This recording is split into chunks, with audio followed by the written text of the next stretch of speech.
Inilah Injil suci menurut Yohanes.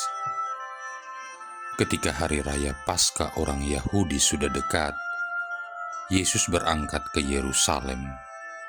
Dalam bait suci, didapatinya pedagang-pedagang lembu, kambing domba, dan merpati, dan penukar-penukar uang duduk di situ.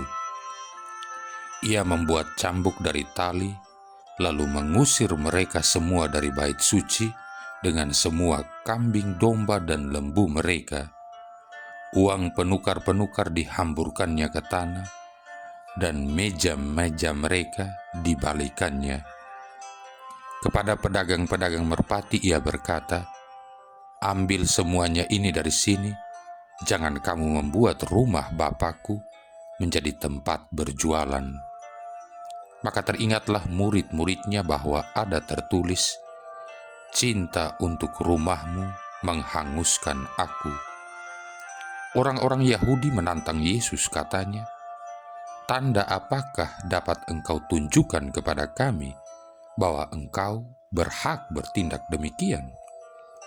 Jawab Yesus kepada mereka, "Rombak bait Allah ini, dan dalam 3 hari aku akan mendirikannya kembali."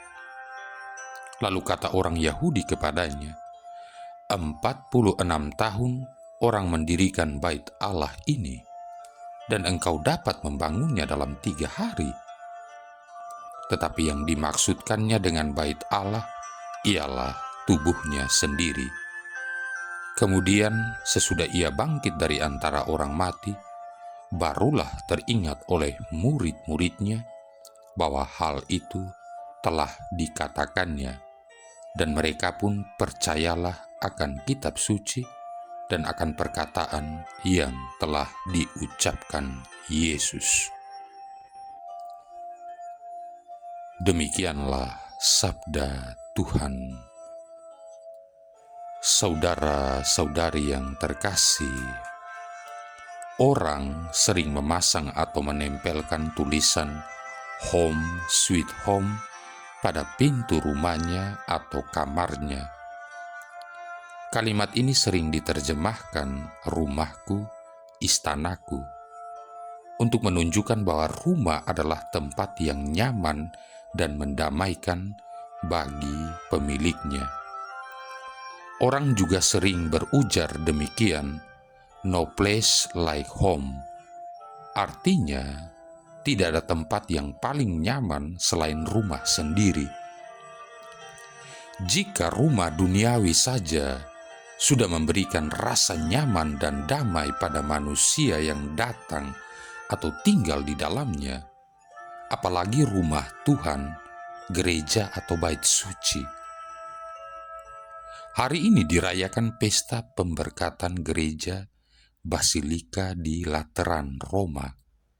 Gedung gereja ini dipersembahkan kepada Santo Yohanes Pembaptis dan menjadi gereja katedral Paus sebagai uskup Roma. Gedung ini didirikan pada masa Kaisar Konstantin dan diberkati oleh Paus Silvester pada tahun 324. Pesta ini dirayakan di seluruh gereja Katolik sebagai tanda hormat dan sebagai tanda persatuan dengan tahta Santo Petrus. Gereja ini adalah induk dan kepala semua gereja di Roma dan di seluruh dunia.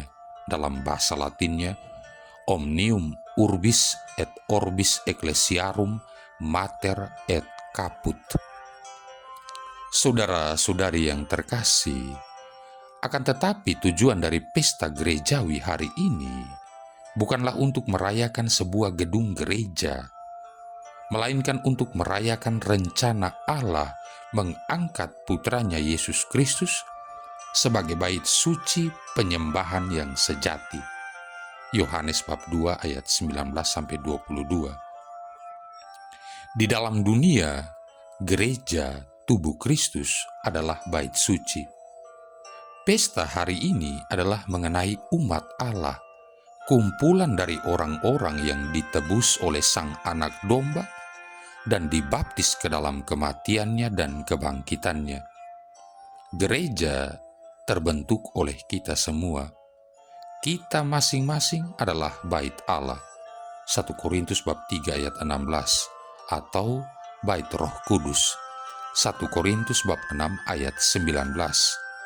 Dengan demikian, kita, Anda dan saya, merayakan pesta ini bukanlah sebagai pengamat dari luar, melainkan sebagai anggota-anggota dari tubuh yang satu, yang dipersatukan oleh Roh Kudus dan dipanggil kepada suatu hidup kekudusan. Berkomentar atas peranan kita sebagai anggota-anggota Gereja Kristus, Santo Caesarius dari Arles yang hidup dari tahun 470 sampai 542 mengatakan sebagai berikut: kita harus menjadi bait Allah yang sejati dan hidup. Pada saat kelahiran kita yang pertama, kita adalah bejana-bejana kutukan Allah. Dilahirkan kembali, kita menjadi bejana-bejana belas kasih-Nya. Kelahiran kita yang pertama membawa kematian bagi kita, sedangkan kelahiran kita yang kedua memulihkan diri kita kepada kehidupan. Apakah kita ingin merayakan dengan penuh sukacita kelahiran bait ini? Maka marilah kita tidak merusak bait Allah yang hidup dalam diri kita oleh kerja kejahatan. Manakala kita datang ke gereja, kita harus menyiapkan hati kita agar menjadi seindah harapan kita atas gereja tersebut. Apakah Anda menginginkan agar basilika ini sungguh bersih tanpa noda? Kalau begitu, janganlah mengotori jiwa Anda dengan noda-noda dosa.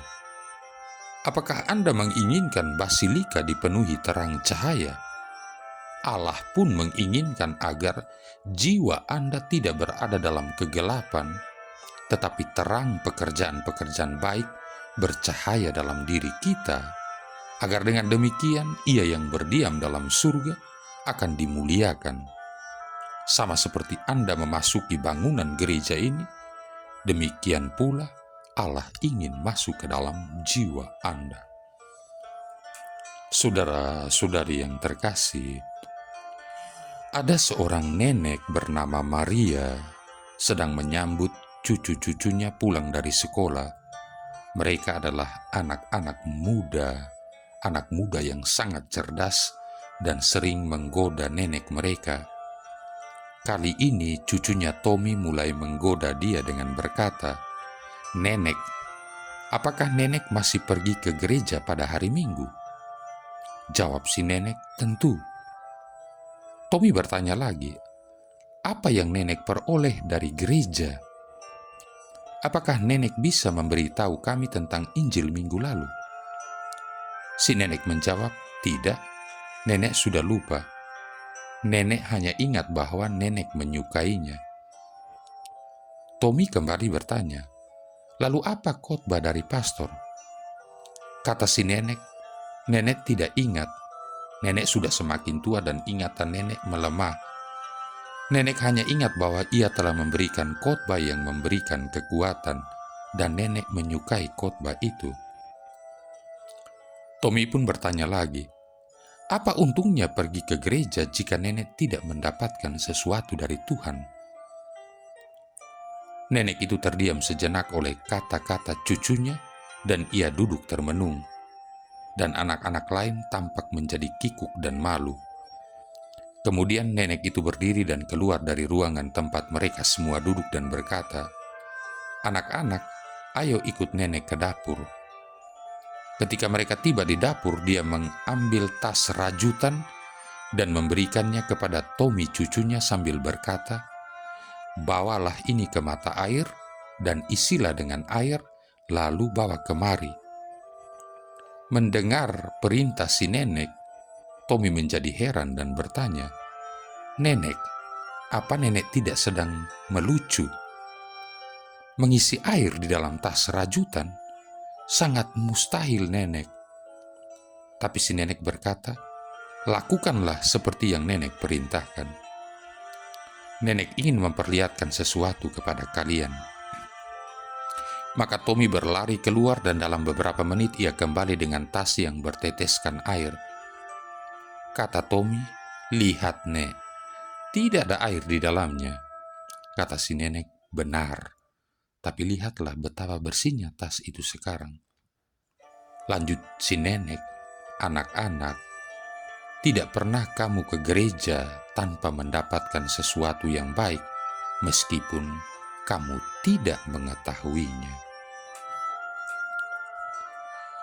Marilah berdoa. Allah Bapa yang Maha Agung, Engkau telah berkenan memilih kami sebagai batu-batu hidup bagi bangunan kediaman-Mu. Curahkanlah selalu anugerah roh kepada gereja-Mu, agar umat-Mu yang selalu setia akan rahmat-Mu berkembang dalam pembangunan Yerusalem baru. Dengan pengantaran Yesus Kristus Putra-Mu Tuhan kami, yang bersama dengan Dikau dan Roh Kudus hidup dan berkuasa, satu Allah sepanjang segala masa. Tuhan memberkati kita sekalian, Bapa, Putra, dan Roh Kudus.